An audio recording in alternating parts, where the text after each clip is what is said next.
بارک وسلم علیہ مولا صلی وسلم دائما ابدا علی حبیبی کا خیر الخلق کلہم والحبیب الذی ترجى شفاعته لكل حول من الاحوال مقتحم یا ربی بالمصطفى بلغ مقاصدنا واغفر لنا ما مضى یا واسع الکرم یا کرم الخلق ما لمن نلوذ به سواک عند حلول الحادث الامم ثم الرضا عن ابی بکر وعن عمر وعن علی وعن عثمان ذی الکرم مولا صلی وسلم دائما ابدا علی حبیبی کا خیر الخلق کلہم۔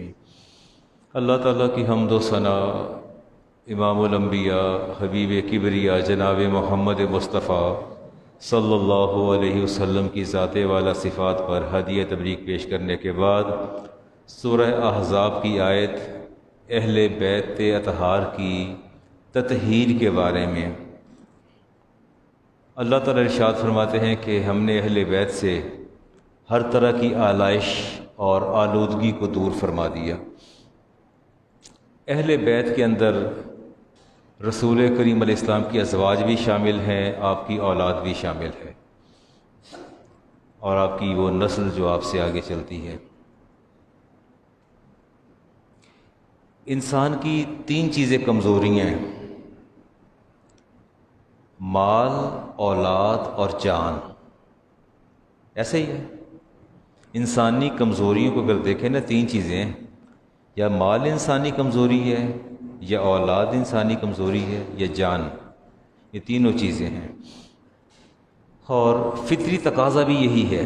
انسان کی پوری حیات ان تینوں کے گرد گھومتی ہے، اور جہاں کہیں بھی آپ دیکھیں آپ کو حرمت الہی پامال ہوتی نظر آتی ہے،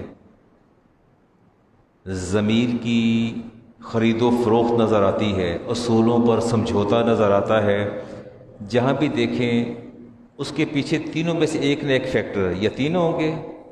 انسان کرپشن کرتا ہے یا مال کے لیے، اولاد کے لیے، یا جان کے لیے۔ پوری لائف انسان کی اس کے گرد گھومتی ہے۔ اور اگر آپ دیکھیں انسانی تاریخ کو دیکھیں تو وہ لوگ جو جرأتوں کے عظیم پیکر تھے، ان کا نام اگر آج بھی زندہ ہے تو انہوں نے مال، جان، اولاد تینوں کو تج کیا، تینوں کی اللہ کی راہ میں دے دیا، آج ان کا نام زندہ ہے۔ ایسے ہی ہے، آپ بڑے لوگ جتنے مشاہیر دیکھ لیں، آپ کھنگال لیں، آپ کو ان کی قربانیاں دیکھیں، سیکریفائسز دیکھیں، آپ کو پتہ چل جائے گا انہوں نے مال کی قربانی بھی دی ہے، جان کی بھی دی ہے، اولاد کی بھی دی ہے۔ ہم سے نہ مال کی قربانی دی جاتی ہے، نہ جان کی دی جاتی ہے، اور نہ اولاد کی قربانی دی جا سکتی ہے۔ مشکل کام ہے۔ تکلیف کا آنا کوئی بڑی بات نہیں ہے۔ اب بڑے آرام سے ہم کہہ دیتے ہیں، کسی پر کوئی مصیبت اٹھتی ہے تو کہتے ہیں کہ یار یہ دے کرتوت ہی ہو جائے سن، اس واسطے مصیبت آئی ہے۔ ایسے کیسے ہو سکتا ہے؟ اچھا، یہ تو حقیقت ہے کہ زکریا علیہ السلام اللہ کے پیغمبر تھے، تو کیا آپ کے علم میں نہیں کہ زکریا علیہ السلام کو آرے سے چیر دیا گیا، 2 ٹکڑے کر دیے گئے؟ اللہ کے پیغمبر تھے نا، اس میں تو کوئی شک نہیں ہے۔ ابراہیم علیہ السلام اللہ کے پیغمبر تھے، تو کیا انہیں آگ میں نہیں ڈالا گیا؟ عیسیٰ علیہ السلام اللہ کے رسول تھے، کیا انہیں تختہ دار پر نہیں لٹکایا گیا؟ رسالت امام علیہ السلام اللہ کے سب سے محبوب نبی تھے، تو کیا پتھر نہیں مارے گئے؟ کیا کون سی تکلیف انہوں نے نہیں اٹھائی؟ اور غلامان رسول میں دیکھیں جنہوں نے قربانی دی ہیں، تو حضرت سمیہ اسلام کی سب سے پہلی شہید، یہ رائٹ اور لیفٹ دونوں ٹانگوں کو 2 اونٹوں کے ساتھ باندھا، ایک کو ادھر بھگایا، ادھر دوڑا دیا، اور پورا بدن کٹ کے 2 ٹکڑے ہو گیا، لیکن لا الہ الا اللہ کہنا نہیں چھوڑا۔ یعنی آپ دیکھیے، ہمیں ہلکا سا کانٹا چبھ جائے، ہلکا سا کانٹا چبھ جائے تو پورا بدن بے قرار ہو جاتا ہے۔ آپ حضرت سمیہ کو تو دیکھیے نا کہ دونوں پاؤں باندھ کے الگ کر دیا گیا، تو کیا حضرت خباب کو دہکتے انگاروں پر نہیں لٹایا گیا؟ بلال حبشی کو کیا دہکتی ریت پر بھسم کر دینے والی ریت پر نہیں؟ تو کیا کہتے تھے؟ احد احد کہتے تھے کہ اللہ وحدہ لا شریک ہے، اللہ وحدہ لا شریک ہے۔ ان قربانیوں میں اگر میں دیکھتا ہوں تو سب سے عظیم قربانی نظر آتی ہے سید الشہداء امام حسین رضی اللہ تعالیٰ عنہ کی قربانی. کمال کی قربانی تھی، ایسی قربانی کہ جس کا آپ تصور نہیں کر سکتے. آج بھی ان کی قربانیوں کا سورج نصف النہار پر چمک رہا ہے، اس میں کوئی دوسری رائے نہیں ہے. وہ کسی شاعر نے کہا تھا، شہیدوں کو تو اکثر ناز ہوتا ہے شہادت پر، حسین ابن علی تجھ پر شہادت ناز کرتی ہے. بڑی عظیم شہادت جتنی بھی بات کی جائے. اچھا، یہ آیت تطہیر جو ہے اس پر اگر آپ غور کریں تو اللہ تعالیٰ فرماتے ہیں کہ ہم نے اہل بیت کو پیوریفائی کیا. پیوریفائی کس چیز سے پیوریفائی کیا؟ سوچنے کی بات تو ہے نا. اللہ فرماتے ہیں کہ میں نے یطہرکم تطہیرا خوب پاک کر دیا. وہ کیا چیز تھی؟ پہلی بات تو یہ تھی کہ ان پر آلائش تھی کوئی نہیں. رسالت مآب علیہ السلام کے نواسے، خاتون جنت کے صاحبزادے، شیر خدا کے صاحبزادے، تو آلائش کہاں سے آ گئی؟ جن کی گھٹی میں لعاب دہن شامل ہو، جنہوں نے مصطفیٰ کریم علیہ السلام کی گود میں پرورش پائی ہو اور خاتون جنت کا دودھ پیا ہو، تو آلائش کہاں سے آ گئی؟ اللہ نے کس چیز سے پاک کیا؟ اصل میں اللہ تعالیٰ نے انہیں، جو قرآن گواہی دے رہا ہے نا، اللہ نے حب دنیا سے، حب مال سے، حب اولاد سے، تینوں سے پاک کر دیا. نہ دنیا کی محبت تھی، نہ اولاد کی محبت تھی، نہ مال کی محبت تھی. تو دیکھا نہیں آپ نے کربلا میں کیا ہوا؟ کربلا میں مال بھی گیا، اولاد بھی گئی، جان بھی گئی، سب کچھ تو چلا گیا، کچھ بھی نہیں چھوڑا آپ نے، سب آپ نے اللہ کے حوالے کر دیا. یہ مشکات کی شریف حدیث، مشکات شریف کی حدیث ہے. ام فضل حضور کی چچی ہیں رسالت مآب علیہ السلام کی، اور آپ فرماتی ہیں کہ رأیت خیرا تلد فاطمہ تو انشاءاللہ غلام. آپ فرماتی ہیں کہ میں نے خواب میں دیکھا کہ ایک آپ کے بدن کا ٹکڑا کٹ کے میری گود میں آ گرا. نبی پاک کی چچی فرماتی ہیں مجھے خواب آیا، آپ نے فرمایا اللہ تعالیٰ میری بیٹی کو بیٹا عطا فرمائے گا. یہ اس کی تعبیر ہے. 5 شعبان المعظم 4 ہجری کو حسین ابن علی آپ دنیا میں تشریف لائے. تہنیک جسے گھٹی کہتے ہیں، آپ گھٹی رسالت مآب علیہ السلام نے خود دی. اور انہو کان اشبہہم برسول اللہ علیہ السلام، حدیث پاک میں آتا ہے امام حسین اور حسن دونوں، انس فرماتے ہیں کہ رسالت مآب علیہ السلام سے بڑی مشابہت تھی، بڑی مشابہت، ریزمبلنس تھی بہت زیادہ رسول کریم علیہ السلام سے.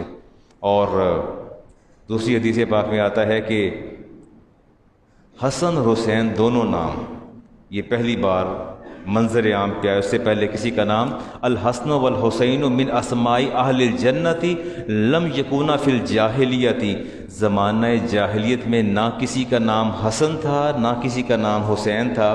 پہلی بار یہ 2 نام منظر عام پر آئے ہیں، دونوں نام منظر عام پہ پہلی بار آئے ہیں. اور یہ حدیث پاک میں آتا ہے یہ من اسماء اہل الجنہ، یہ جنتیوں کے ناموں میں سے نام تھے جو اللہ تبارک و تعالیٰ نے عطا فرمائے. رسالت مآب علیہ السلام نے ارشاد فرمایا کہ قرآن اور اہل بیت دونوں ایک دوسرے سے کبھی بھی جدا نہیں ہوں گے. قرآن اور اہل بیت دونوں کبھی ایک دوسرے سے جدا نہیں ہوں گے. اب میں اس پر آگے بات تو نہیں کروں گا، اسی کو لے کے چلتا ہوں. زید بن ارقم، امام ترمذی نے حدیث کو نقل کیا اور زید بن ارقم اس حدیث کے راوی ہیں. آپ فرماتے ہیں کہ رسالت مآب نے ارشاد فرمایا کہ انی تارک فیکم، میں تمہارے مابین چھوڑ رہا ہوں، ما ان تمسکتم بھی، جب تک تم ان دونوں کو قابو رکھو گے، لم تدلو، تم کبھی گمراہ نہیں ہوگے، کبھی گمراہ نہیں ہوگے. بعدی عہدہما، دونوں کو تم جب قابو رکھو گے، عہدہما اعظم من الآخر، فرمایا 2 ایسی چیزیں بتا رہا ہوں کہ آپ نے دونوں کے ساتھ اٹیچ ہو جانا ہے، دونوں کے ساتھ. اگلی بات آپ نے فرمائی عہدہما اعظم من الآخر، دونوں میں سے پہلی اس سے زیادہ امپورٹنٹ ہے اور یہ دوسری اس سے زیادہ امپورٹنٹ ہے. بات سمجھ میں آ رہی؟ فرمایا 2 چیزیں چھوڑی میں نے، 2 آپ نے اشارہ فرمایا، پہلی اور دوسری. پہلی اس سے زیادہ امپورٹنٹ ہے، it is more important as compare to this, and this one is more important as compare to this. یہ اس سے زیادہ اہم ہے اور یہ اس سے زیادہ اہم ہے. ان کی جو سگنیفیکینس ہے، ان کی اہمیت ہے، اس کو آپ اینالائز نہیں کر سکتے، اس کو جج نہیں کرتے کہ یہ زیادہ اہم ہے اور وہ زیادہ اہم ہے. آپ نے فرمایا کتاب اللہ ہی، ایک ان میں اللہ کی کتاب میں چھوڑ کے جا رہا ہوں، اور فرمایا اطرتی اہل بیتی، اور دوسری میں اپنی اولاد. تمہارے مابین چھوڑ کے جا رہا ہوں، وَلَن يَتَفَرَّقَ حَتَّى يَرِدَ عَلَيَّ الْحَوْض، اور قرآن اور اہل بیت ان دونوں کا کمال یہ ہے کہ دونوں ایک دوسرے سے کبھی جدا نہیں ہوں گے۔ ہو ہی نہیں سکتا کہ ہو میرے اہل بیت سے اور قرآن کی زندہ تفسیر نہ ہو۔ وہ پورا کا پورا سراپا قرآن ہوگا، قرآن سے سر منہ انحراف نہیں کرے گا، ہو اہل بیت میں سے۔ تو فرمایا قرآن سے کبھی انحراف نہیں کرے گا۔ آپ نے فرمایا یہاں تک کہ دونوں، قرآن بھی حوض کوثر پر میرے پاس آ جائے گا اور اہل بیت بھی حوض کوثر پر میرے پاس آ جائیں گے۔ آپ نے فرمایا فانظر کیف تخلفون فیہما، بس اب اللہ کے رسول کو یہ دیکھنا ہے کہ میرے بعد تم قرآن کے ساتھ کیا سلوک کرتے ہو اور میرے اہل بیت کے ساتھ کیا سلوک کرتے ہو۔ فرمایا دو چیزیں میں نے چھوڑ دی ہیں، دو چیزیں، اب میں دیکھنا یہ ہے کہ دونوں کے ساتھ تمہارا ایٹیچیوڈ کیا ہے۔ ہم نے دونوں کو ہی چھوڑا ہے، ہم نے اہل بیت کو بھی چھوڑا ہے اور قرآن کو بھی چھوڑا ہے۔ یہ واحد شہادت ایسی ہے جس کا قبل از وقت چرچا ہو گیا تھا، امام حسین کی شہادت کا بیفور ٹائم۔ اچھا آپ میں سے کسی کو پتہ ہے کہ آپ نے شہید ہونا ہے؟ پتہ ہے کسی کو پتہ نہیں ہے، لیکن یہ اسلام کی واحد، اس روئے زمین کی میں کہوں گا واحد شہادت ایسی ہے جس کا پیدائش کے ساتھ ہی چرچا شروع ہو گیا تھا۔ میں حدیث لے رہا ہوں، یہ مشکات کی، ام فضل اس کی راویہ ہیں، ام فضل حضور کی چچی ہیں، حضرت عباس کی زوجہ ہیں۔ آپ فرماتی ہیں کہ رسالت امام علیہ السلام کی گود میں امام حسین تھے اور آپ کی آنکھوں سے آنسو جاری تھے۔ میں نے پوچھا بے ابی انت و امی ما لکا، میں نے پوچھا میرے ماں باپ قربان ہو جائیں، یہ بیٹھے بیٹھے آپ کو کیا ہوا؟ چچی تھی نا، پوچھا یہ کیوں آپ کی آنکھیں اشکبار ہو گئیں، کیوں رو رہے ہیں؟ قال آتانی جبرائیل، فرمایا میرے پاس جبرائیل آئے، فاخبرنی ان امتی ستقتل ابنی ھذا، اور جبریل نے خبر دی ہے یہ جو بچہ شیر خوار آپ کی گود میں ہے یہ بچہ شہید ہوگا اور آپ کی امت کے ہاتھوں شہید ہوگا۔ شیر خوار بچے گود کے اندر موجود ہیں۔ فرماتی کہ مجھے خبر دی، فقلت ھذا، میں نے پوچھا، چچی فرماتی میں نے یا رسول اللہ قلت ھذا، اس بچے کی بات کر رہے ہیں؟ قال نعم، فرمایا ہاں میں اسی بچے کی بات کر رہا ہوں۔ وآتانی تربۃ من التربۃ الحمراء، فرمایا جبریل نے مجھے وہ مٹی بھی دکھا دی ہے جس سرزمین پر میرے اس نواسے نے شہید ہونا ہے۔ یہ وہ واحد شہادت ہے جس کا before time, at the very first day, with the very first day اس کا چرچا شروع ہو گیا تھا۔ اور میں کوئی لمبے چوڑے واقعات کی طرف نہیں جاؤں گا۔ امام عالی مقام کا عزم مصمم جب مسلم بن نکیر، اچھا بات پتہ کیا ہے، میں کل جب کوئی 12:30 بجے یا 12:15 بجے ہم فارغ ہوئے ہیں، اور میں اور ہمارے دو شیوخ، دونوں صدیق ہزاروی صاحب اور ہمارے ساتھ عرفان اللہ شرفی صاحب، دونوں بزرگ ہیں، شیخ الحدیث ہیں جی ہمارے، ہم ایک دوسرے سے پوچھ رہے تھے کہ کسی پروگرام پہ جانا ہے، تو میں نے کہا میں نے تو ٹیلی ویژن کے 3 پروگرام کینسل کر دیے، ریکارڈنگ بھی چھوڑ دی ہے، میں نہیں جا نہیں سکا بلکہ ولنگلی ڈراپ کیے میں نے ایک آدھ پروگرام۔ ہم افسوس اس بات کا کر رہے تھے کہ کہتے بدر صاحب اب تو ہمیں بلاتا بھی کوئی نہیں ہے، تو میں نے کہا میرے ساتھ بھی ایسے، مجھے بھی کوئی نہیں بلاتا۔ اور یہ بڑی حیرت انگیز بات ہے، میں دیکھ رہا ہوں 10 روزہ پروگرام محرم حرام کے، ربیع الاول میں 10 روزہ پروگرام، 12 روزہ پروگرام، یہ چلتے رہتے ہیں، لیکن ہم وہ مظلوم طبقہ ہیں جسے کوئی بلانا پسند ہی نہیں کرتا۔ جو آپ سننا چاہتے ہیں وہ ہم نہیں سنا سکتے، جو ہم سنانا چاہتے ہیں وہ آپ نہیں سننا چاہتے، ایسے ہی ہے۔ تو مجھے آپ کیوں بلائیں گے؟ ہم بزرگ بابے بیٹھے نا سارے اس بات پر اظہار کافی افسوس مل رہے تھے، ہمیں بلاتا بھی کوئی نہیں ہے، ہمیں سننا بھی کوئی نہیں چاہتا۔ ایک وقت تھا کہ لوگ کہتے تھے کہ علامہ صاحب آ جائیں کچھ بیان کر دیں، اب وقت یہ آ گیا کہ لوگ کہتے ہیں یارو بدر صاحب او چھاڑی یار، رہن دے یار، کسی اور نو پھاڑ، نہ میں آپ کو رلا سکتا ہوں، نہ مجھے اشعار آتے ہیں، نہ میرے اندر وہ تنتنا ہے، نہ گھن گرج ہے، نہ میرے اندر وہ تان ہے، نہ سر ہے، لیکن یہ ہے کہ جو کہوں گا وہ کہوں گا جس پر کسی کو اعتراض نہیں ہوگا، حق کہوں گا، اور حق وہ جو اللہ اس کے رسول نے بیان کیا۔ فرزدق نے، امام مسلم بن عقیل جب جاتے ہیں کوفہ تو 18,000 بندوں نے آپ کے ہاتھوں پر بیعت کی۔ فرزدق ملا تھا راستے میں امام علی مقام کو، اور اس نے کہا تھا کہ قلوب الناس معک، اے امام لوگوں کے دل آپ کے ساتھ ہیں، وسیوفہم ماں بنی امیہ، لیکن تلواریں بنی امیہ کے ساتھ ہیں۔ لیکن امام نے عزم مصمم کیا اور امام تشریف لے گئے اور کوفہ آپ پہنچ گئے۔ جب آپ کو عبداللہ بن جعفر نے آپ کو واپسی کے لیے روکا تو آپ نے فرمایا تھا کہ انی رأیت رسول اللہ فی المنامی، میں نے رسالت امام علیہ السلام کو خواب کے اندر دیکھا ہے، وقد امرنی، مجھے میرے نانا نے حکم دیا، فیہا بعمر وانا ماد لہ، مجھے حکم دیا کہ حسین اپنے سفر کو جاری رکھو، مجھے اس سفر کو جاری رکھنا ہے، مجھے اس سفر کو، اور آپ نے اس سفر کو جاری رکھا۔ اور 61 ہجری کو آپ نے 2 محرم کو پڑاؤ ڈالا۔ امام طبرانی کی روایت لے رہا ہوں، جب آپ کا گھیراؤ کر لیا گیا تو آپ نے پوچھا تھا مسمع حاذا الموضع، فرمائی جس جگہ پر ہم نے پڑاؤ ڈالا ہے اس جگہ کا نام کیا ہے؟ تو آپ کو کہا گیا قالو کربلاؤ، اس جگہ کو کربلا کہتے ہیں۔ قال صدق رسول اللہ ھذا کرب و بلائی، میرے نانا نے ٹھیک فرمایا تھا کہ یہی کرب و بلا کی وہ زمین ہے جہاں مجھے اپنی آخری سانس جو ہیں وہ اللہ کی بارگاہ میں پیش کرنے ہیں۔ 7 محرم کو رسد اور پانی بند ہوا آپ پر، اور 9 محرم 61 ہجری کو بروز جمعرات۔ ابن اسیر لکھتے ہیں مورخ کہ آپ تلوار کا سہارا لیے بیٹھے تھے، غنودگی چھا گئی، اچانک یزید کے لشکر کا شور و غوغا سنا تو آپ کی ہمشیرہ حضرت زینب بنت علی نے آپ کو جھنجھوڑا اٹھایا، فرمایا اٹھ جائیے۔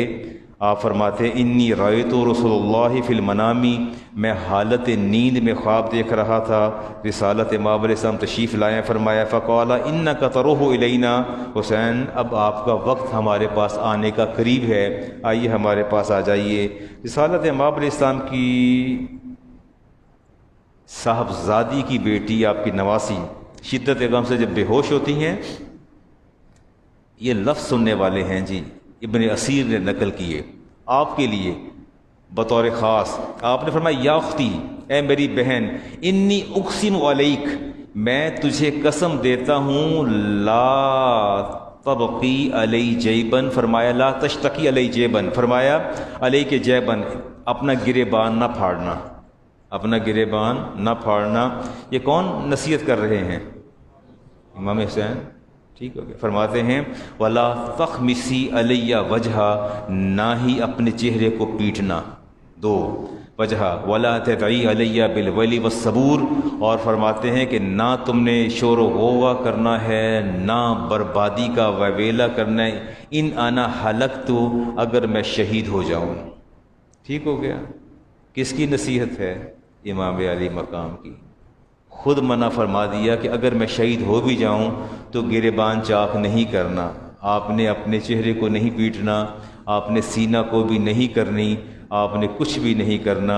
10 محرم الحرام کو جمعہ یا ہفتہ کا دن تھا، اور میدان کربلا کے اندر صبح طلوع ہوئی، افق سے خون آلود صبح جب نمودار ہوئی تو آذان کی آواز گونجی۔ ٹھیک ہو گیا جی۔ 40 پیدل اور 32 سوار، نماز فجر ادا کی گئی، پہلا تیر جو ہے وہ چلایا جی عمر بن سعد نے، اور جنگ کا آغاز ہوا۔ اسی حالت جنگ میں نماز صلاۃ خوف ادا کی گئی۔ کیا ادا کی گئی؟ صلاۃ خوف۔ یہ صلاۃ خوف کیا ہے؟ یہ کون سی نماز ہے؟ ہے اندازہ کہ صلاۃ خوف کون ہے؟ صلاۃ قصر تو آپ نے سنا ہے، سر یہ صلاۃ خوف کون سی ہے؟ اللہ تعالیٰ ارشاد فرماتے ہیں سورۃ نساء کے اندر، اللہ فرماتے ہیں وَإِذَا كُنْتَ فِيهِمْ فَأَقَمْتَ لَهُمُ الصَّلَاةَ، اے محبوب کریم علیہ السلام جب آپ حالت جنگ میں میدان کے اندر ہوں اور مجاہد آپ کے ساتھ ہوں تو ان کے لیے آپ نے جماعت کروانی ہے۔ Is it possible؟ آپ میدان جنگ میں ہیں، اللہ فرماتے ہیں آپ حالت جنگ میں ہیں، میدان میں ہیں، تو آپ نے وہاں بھی جماعت کروانی ہے، وہاں بھی کیا کرنی ہے؟ جماعت کروانی ہے۔ فَلْتَكُمْ طَائِفَةٌ مِّنْهُمْ مَعَكَ، فرمایا اللہ فرماتے ہیں کہ آپ کے جو ساتھی آپ کے ساتھ جہاد کریں گے، ایک گروپ ان میں سے جو ہے آپ کے پیچھے آ جائے گا اور آپ کی اقتداء میں کھڑا ہو جائے گا، وَلْيَأْخُذُوا أَسْلِحَتَهُمْ، اور وہ اپنا اسلحہ اپنے ساتھ رکھے گا، یعنی اسلحہ جو ہے with armed، they have to offer their prayers، انہیں آپ کے ساتھ نماز ادا کرنا ہے مصلی. اللہ فرماتے ہیں اسلحے کو نہیں چھوڑنا, اسلحہ اٹھا کے نیچے نہیں رکھنا, اسلحے کے ساتھ اللہ فرماتے ہیں وہ نماز ادا کریں گے. فائزہ ساجدو, جب ایک رکعت پڑھ لیں گے سجدہ کر لیں گے. فلیکون من ورائکم, جو دوسرا گروہ ولتاتی طائفتم, دوسرا گروہ آ جائے گا ایک رکعت پڑھ کے وہ پیچھے چلے جائیں گے, پیچھے والے آگے آ جائیں گے, پھر وہ ایک رکعت ادا کریں گے. یہ پوری سورۃ نساء کی آیات چل رہی ہیں. یہ صلاۃ خوف ہے. امام کا آپ حوصلہ دیکھیں, سامنے لشکر دیکھیں, تیروں کی بارش دیکھیں, اور پھر صلاۃ خوف ادا کرتے دیکھیں. آپ نے وہاں بھی نماز کو نہیں چھوڑا. دیکھنا تو یہ ہے کہ محب حسین میں اور آپ, ہم اپنی نمازوں کی کتنی حفاظت کرتے ہیں. دیکھنا تو اصل میں یہ ہے نا.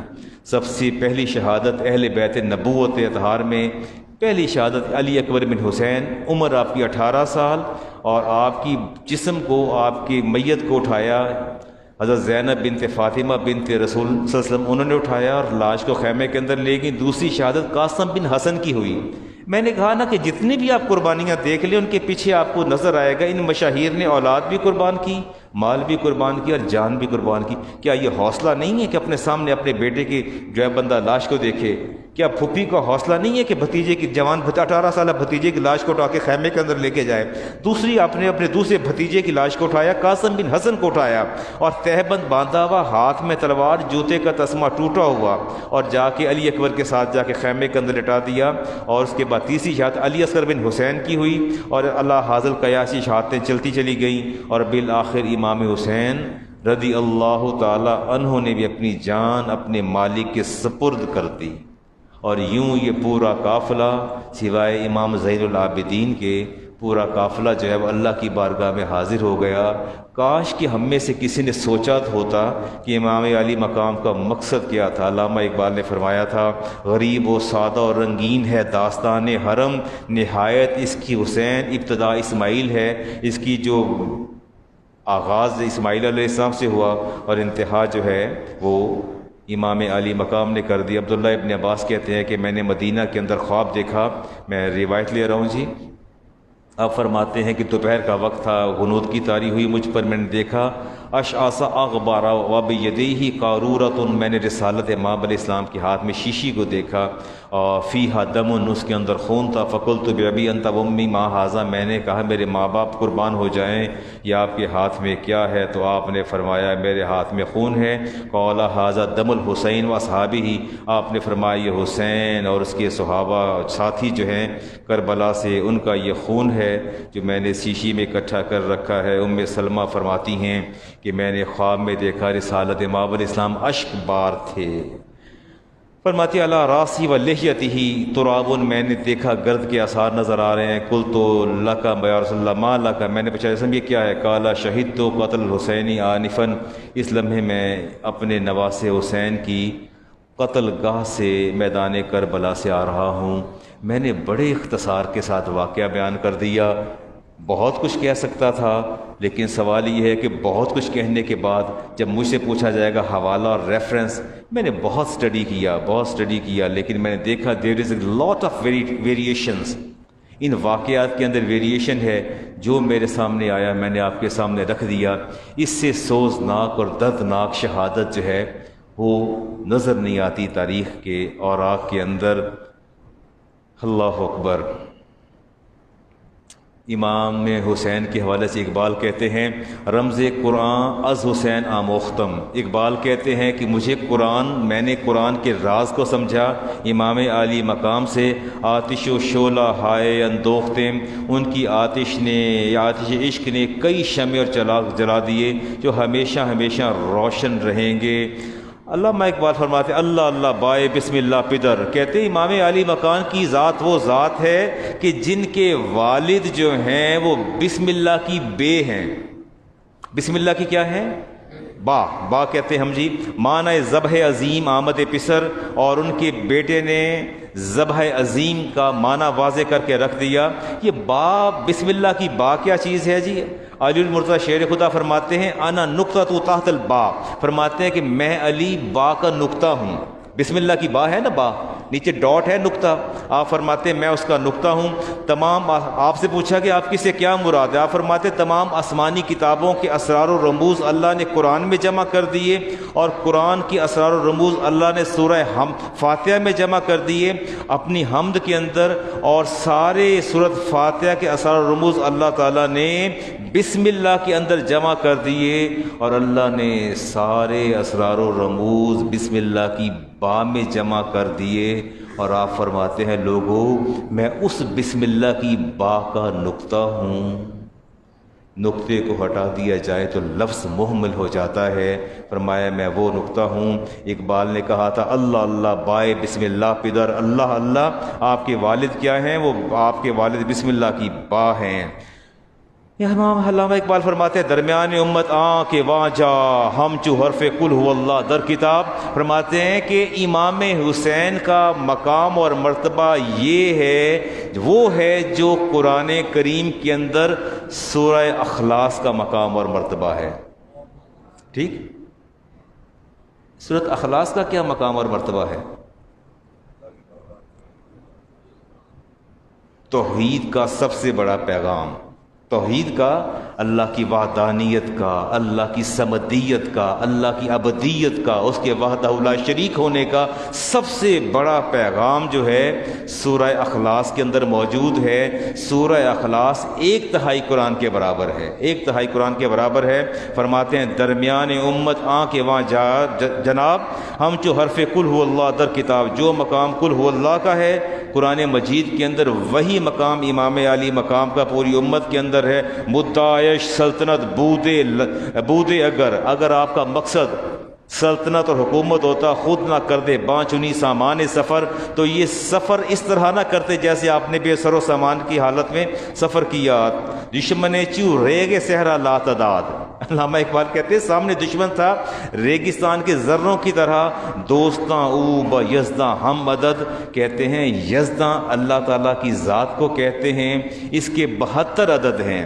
لفظ یزداں کے اگر اعداد نکالیں 72 ہیں، تو کہتے ہیں آپ کے ساتھ جو انسانوں کی تعداد تھی 72 تھی. تیغے باہر عزت دین اوس، تو بس آپ کی تلوار باہر نکلی تو دین کی عزت کے لیے. مقصد او حفظ و آئین بس، اور آپ کا مقصد جو تھا وہ دین کی حفاظت تھا، آئین کی حفاظت تھا. مقصد تو ہم نے بلا دیا. کس کو مقصد یاد ہے؟ آپ کو مقصد یاد ہے؟ آج سارے یہ 9 محرم بھی منایا جا رہا ہے، 10 محرم بھی منایا جا رہا ہے، پر مقصد کیا تھا؟ مقصد یہ تھا زندہ حق از قوت شبیر یست. علامہ اقبال کہتے ہیں اگر حق زندہ ہے تو امام علی مکان کی اس قوت سے زندہ ہے. باطل آخر داغ حسرت میر یست، باطل فنا ہو گیا حسرت و یاس کے ساتھ. خون او تفسیر اسرار کرد، آپ کے خون نے تفسیر بیان کر دی.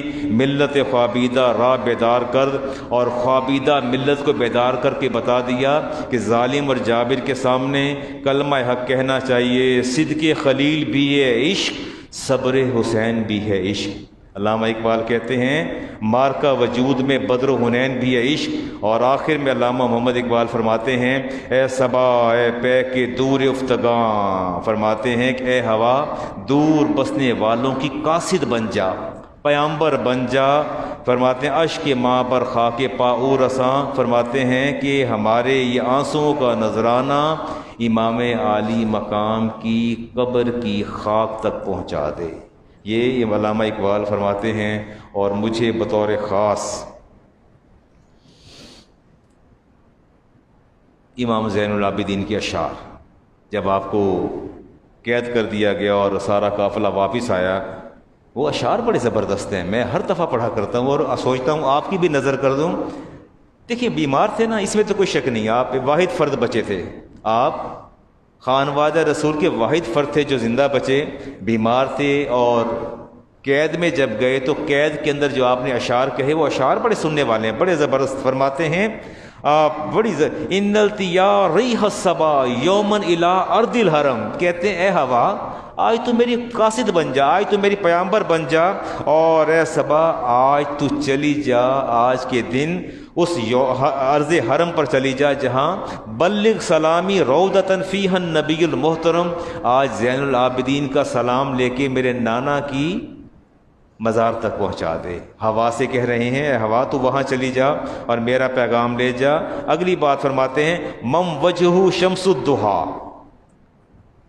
کبھی ہم تعریف کر دیں نا رخ مصطفیٰ کی، میں نے آج بھی میری آنکھوں میں وہ تحریر کا عکس باقی ہے جس میں لکھا تھا کہ یہ بریلی مکتبہ فکر اپنے نبی کے اوصاف اور حسن اور خط و خال کو یوں بیان کرتے ہیں جیسے کوئی عاشق اپنے معشوق کے خط و خال اور حسن کو بیان کرتا ہے۔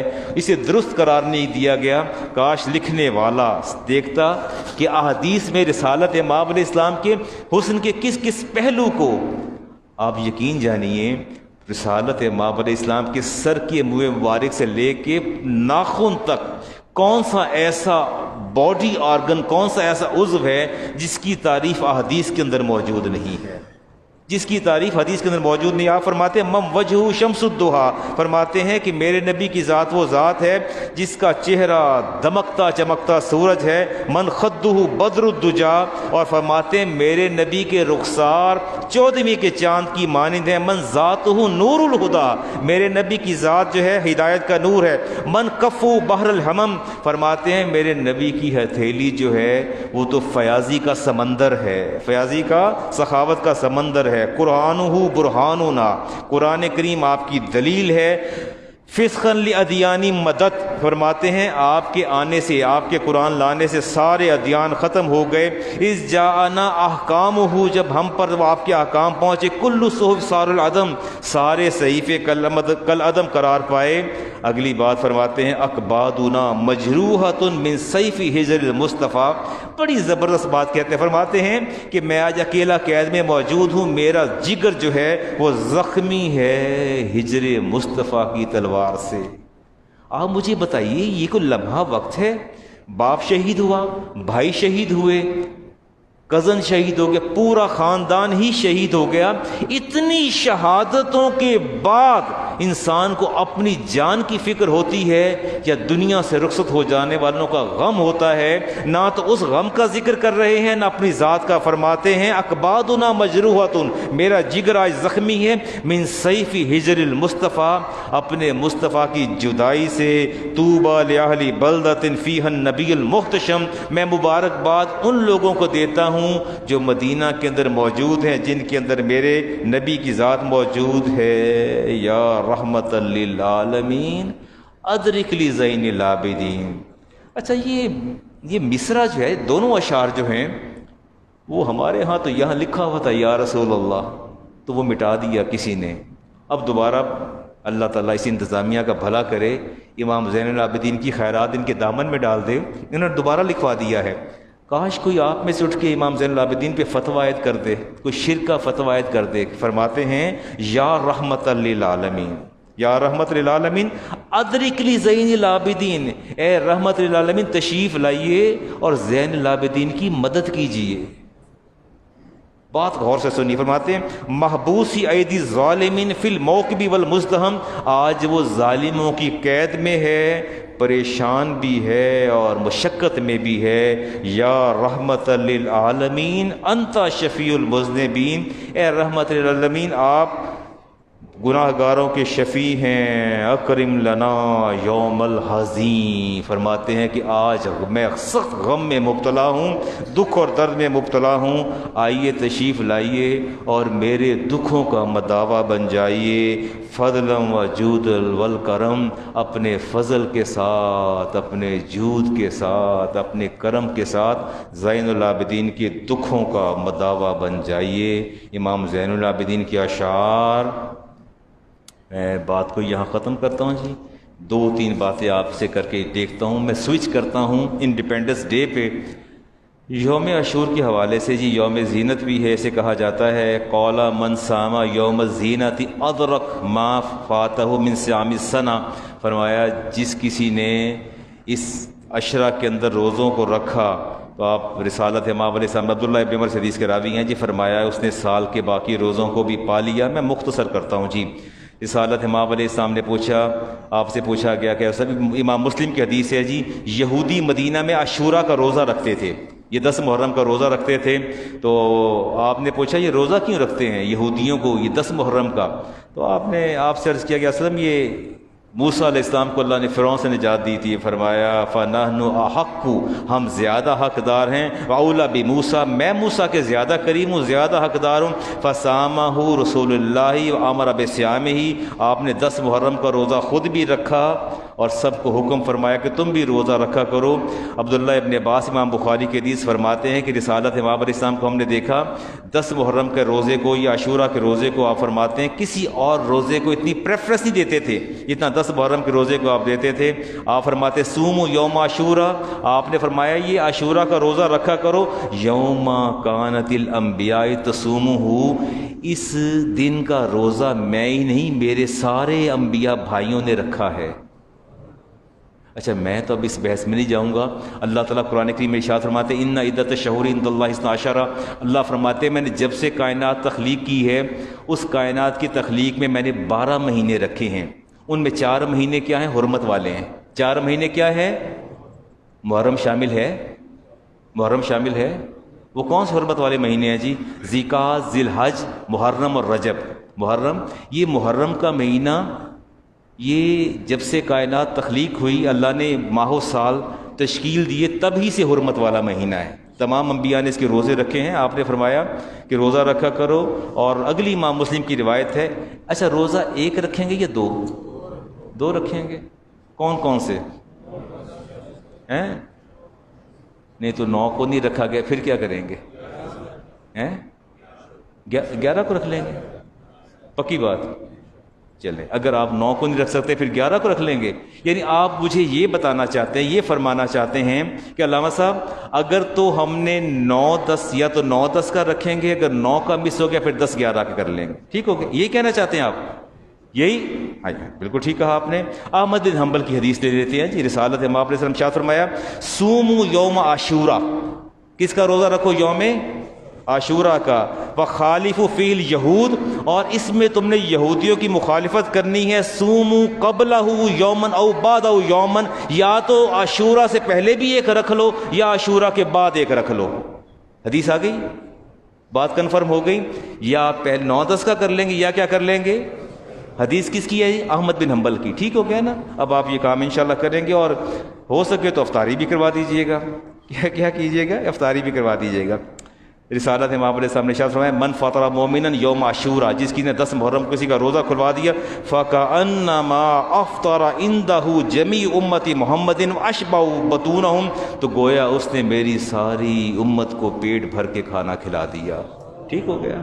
خود بھی روزہ رکھی ہے، 9 کا 10 کا، یہ 10 کا 11 کا، اور اپنے ساتھیوں کو بھی روزہ کھلوا دیجئے۔ اور امام بہقی کی روایت شعب الایمان سے عبداللہ ابن مسعود سے حدیث کے راوی قال النبی علیہ السلام من وسع علی عیالہ فی النفقۃ یوم عاشورہ، جس نے 10 محرم کو اپنے گھر والوں کے لیے وسعت پیدا کر دی، عاشورہ میں یا ان 10 دن کے اندر اپنی فیملی کے ساتھ کشادگی کا مظاہرہ کیا۔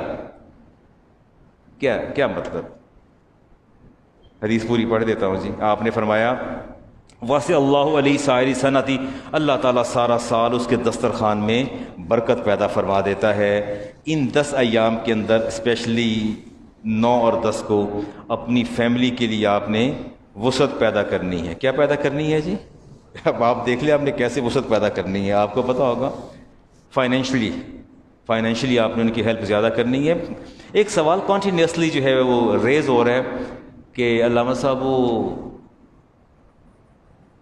سارے کہہ رہے ہیں یہ محرم شروع ہو گیا ہے اور بیوی کے پاس نہیں جانا۔ کس کے پاس نہیں جانا؟ شادی شدہ کمارے بچوں سے میری بات، میں مخاطب نہیں ہوں۔ I am not addressing to the unmarried persons. Continuously یہ سوال ریز ہو رہا ہے، کیا ممانعت ہے؟ کوئی ہے ممانعت؟ کہتے ہیں جی پانی بھی نہیں استعمال کرنا، پانی بھی کم استعمال کرنا ہے۔ ٹھیک، کم استعمال کرنا چاہیے، پانی ویسے ہی کم استعمال کرنا چاہیے۔ اچھا کوئی پابندی ہے کسی شوہر کو اپنی بیوی کے پاس جانے کے لیے ان 10 ایام کے اندر کوئی پابندی ہے؟ آپ کا کیا عقیدہ ہے؟ کیا ہے؟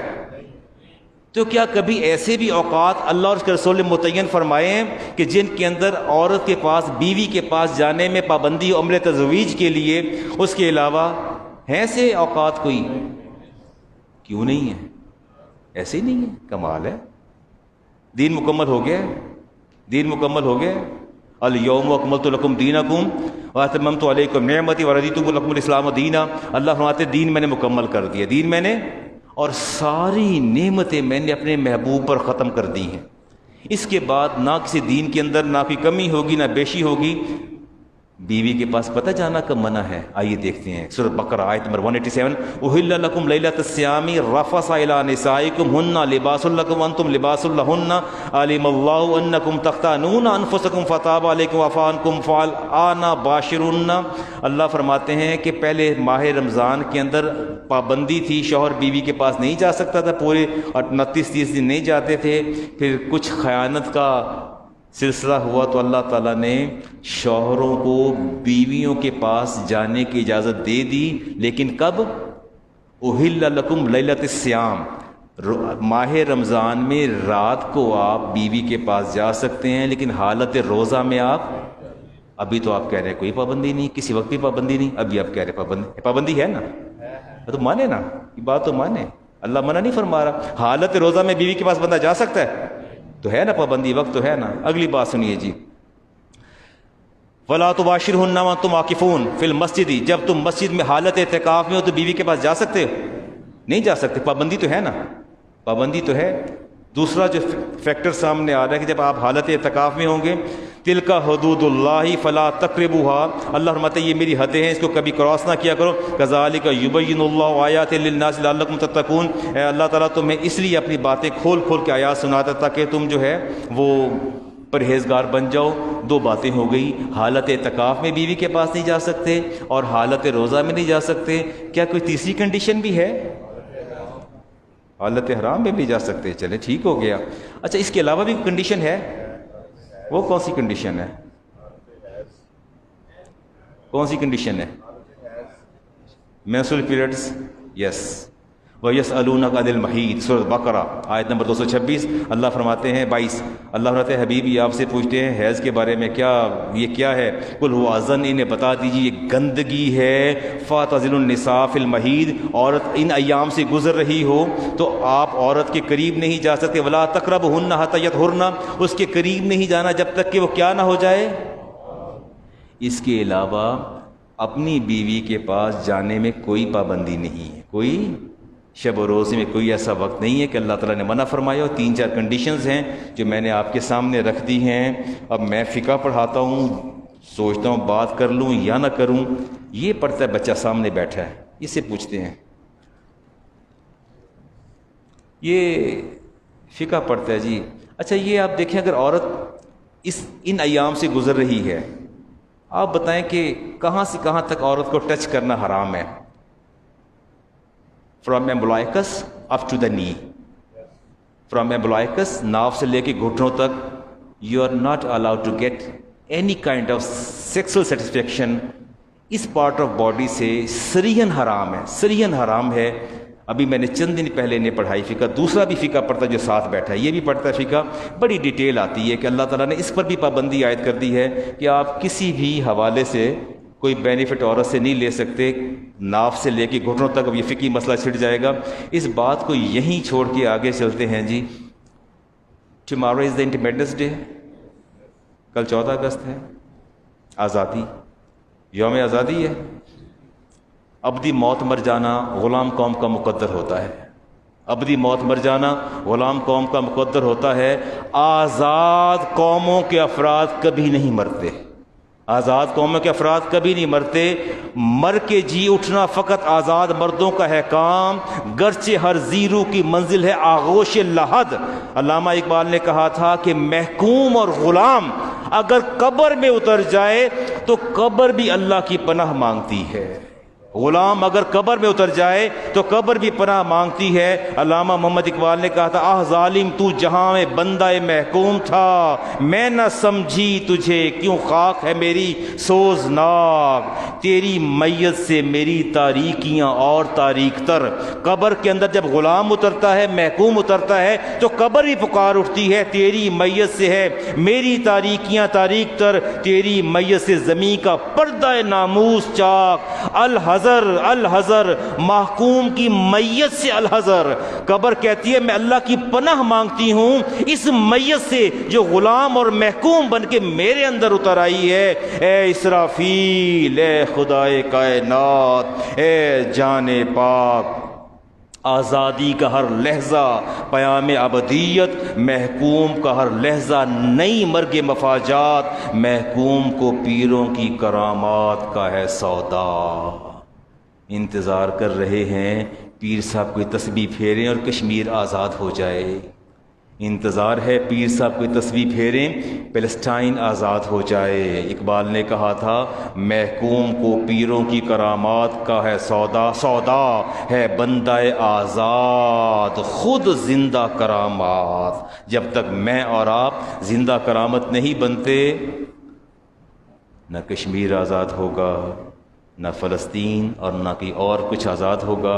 ہم نے کتنی قربانیاں دیں پاکستان کے لیے، کاش ہم نے دیکھا ہوتا، پڑھا ہوتا۔ میرے پاس وقت بڑا کم ہے، کوشش کرتا ہوں کہ 8-9 منٹ کے اندر بات کو سمیٹ دوں۔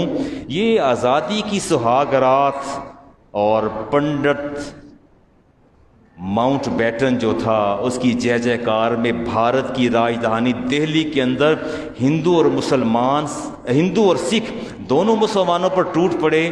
3 دن کے اندر 500 مسلمانوں کو شہید کیا گیا، 3 دن کے اندر 500 مسلمانوں کو شہید کیا گیا۔ اور مشیر الحسن جو وائس چانسلر تھے دہلی کی جامعہ اسلامی یونیورسٹی کی، وہ لکھتے ہیں in the capital itself crime was committed under noses of the guardians of the لا۔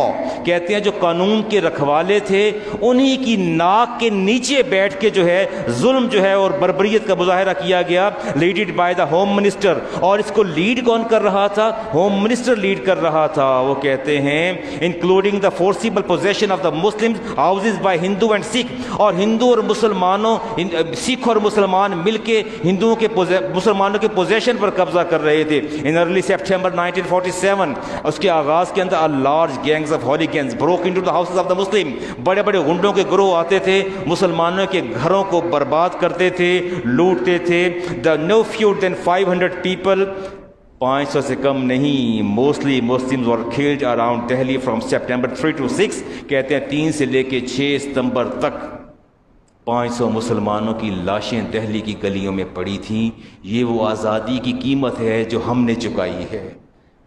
کوئی ہمارا اپنا وہاں شہید ہوا ہوتا تو میں دیکھتا تھا کہ سائلنسر کیسے نکالے جاتے ہیں۔ اور کل میں گزر رہا تھا تو ہندوستانی گانے پر آزادی کا رقص ہو رہا تھا۔ مجھے جارج، اچھا یہ مہاتما کہنا درست ہے؟ Mahatma Gandhi, do you know what is the meaning of Mahatma? Do you know what is Mahatma?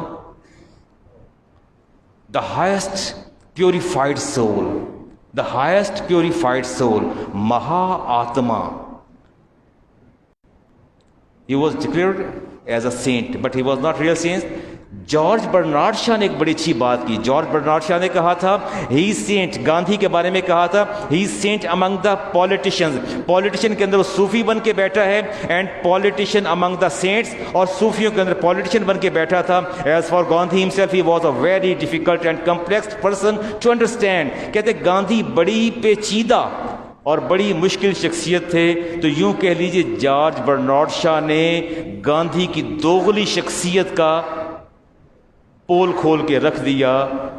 Gandhi Hindustan آزاد نہیں کروانا چاہتا تھا، اصل میں وہ ہندوؤں کو آزاد کروانا چاہتا تھا۔ گاندھی نے کہا تھا، مسلمانوں سے کہا تھا، ان کے حکمرانوں سے کہ مجھے اپنا آزاد وطن چاہیے، اپنی قوم کو آزاد کروانا ہے، ود یو اور وداؤٹ یو اور ان اسپائٹ آف یو، مجھے اس قوم کو آزاد کروانا ہے۔ انتہائی متعصب شخص تھا۔ جب 1940 میں ریزولوشن آف پاکستان جب اس کو پاس کیا گیا، پاس ہوئی، تو آئیے کچھ کلمات آپ بھی سن لیجئے۔ پاکستان بننے کے بعد آج ہندوستانی گانے ہم سنتے ہیں، ان کی لباسوں کی ہم نقالی کرتے ہیں، تقلید کرتے ہیں۔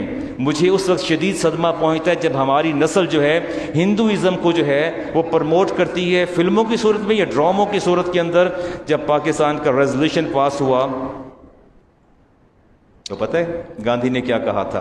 گاندھی نے کہا تھا بھارت ماتا ایک وحدت ہے، بھارت ماتا ایک وحدت ہے، بھارت کے ٹکڑے کرنا گاؤ ماتا کے ٹکڑے کرنے کے برابر ہے۔ راج گوپال وزیر اعلیٰ چیف منسٹر آف مدراس نے کہا تھا ہندوستان کی تقسیم کی مثال ایسے ہے جیسے دو بھائی گائے کو تقسیم کر دیں۔ اور ہندو ذہنیت کے حامل مولانا ابوالکلام آزاد نے کہا تھا، کسی مہاسبھائی کی زبان قرض لے کے اس نے کہا تھا پاکستان کا نام میرے حلق سے نہیں اترتا، مجھے یوں لگتا ہے کہ ہمارے سب کانٹیننٹ کا کچھ حصہ پاک ہے کچھ حصہ پلید ہے۔ تو اس نے کہا تھا یہ اسلام سے انحراف ہے، پاکستان کا مطالبہ کرنا اسلام سے انحراف ہے۔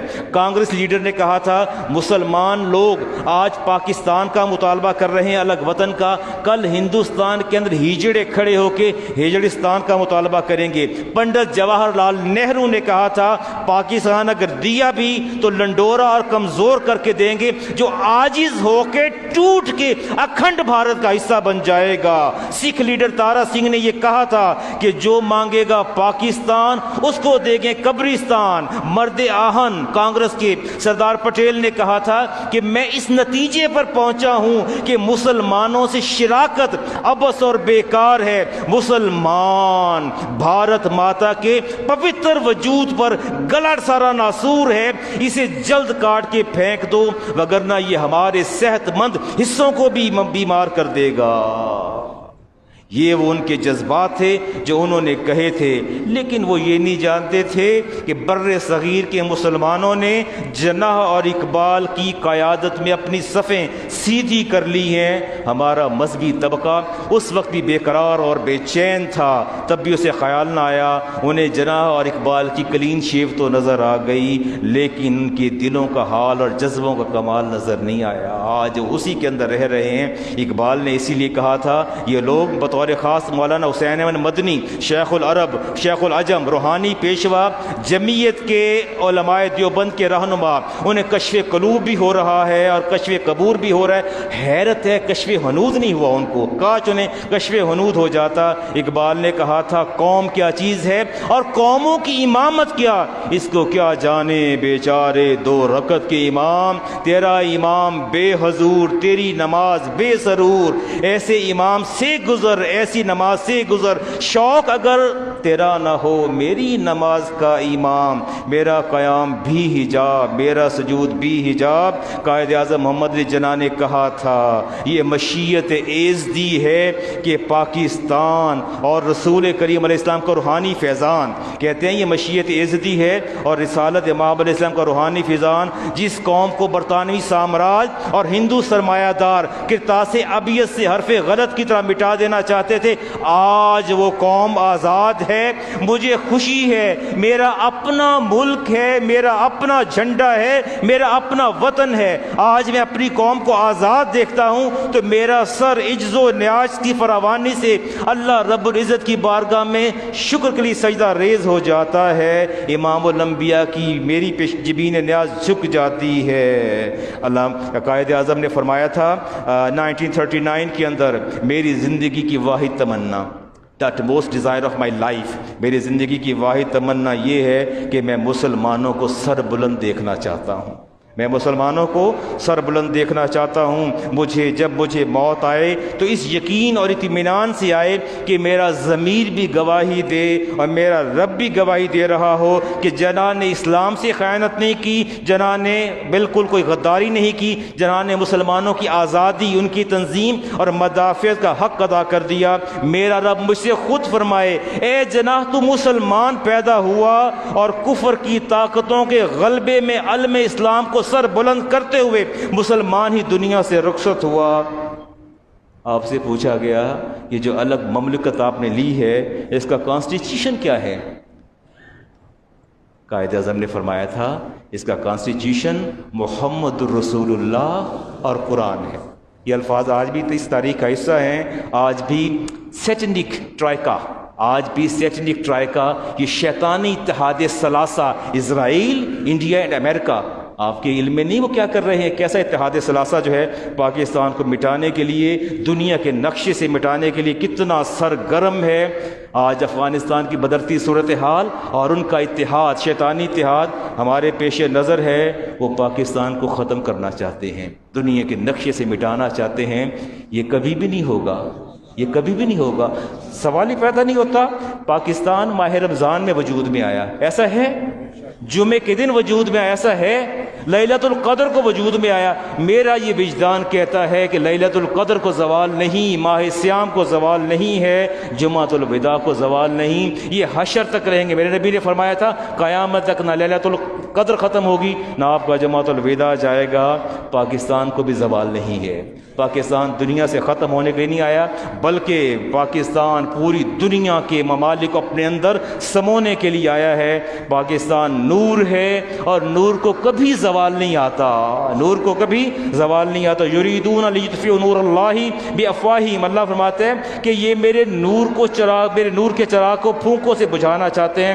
واللہ متم نورہ ولو کرہ الکافرون، اللہ اس نور کو پایہ تکمیل تک پہنچائے گا چاہے کافروں کو یہ بات بری لگے۔ والذی ارسل رسولہ بالہدی ودین الحق، یہ لوگ نہیں جانتے کہ میں نے اپنے نبی کو حق دے کے بھیجا اور ہدایت دے کے بھیجا، لیظہرہ علی الدین کلہ، اور میرے نبی کا دین ایسا دین ہے جو دنیا کے ہر دین پر غالب آ جائے گا۔ ہمیں انتظار ہے اس دن کا جب دین اسلام ہر دین پر غالب آ جائے گا۔ ولو کرہ المشرکون، اللہ فرماتے ہیں اگر مشرکین کو یہ بات ناگوار بھی گزرے۔ آخری کلمات within 2 minutes۔ میں دیکھتا ہوں اپنی قوم کی اس موجودہ حالت کو، مجھے اپنے نوجوانوں کو دیکھ کے دکھ بھی ہوتا ہے، لیکن کبھی بھی میں ڈسپریٹ نہیں ہوا، کبھی میں ڈس اپوائنٹ نہیں ہوتا۔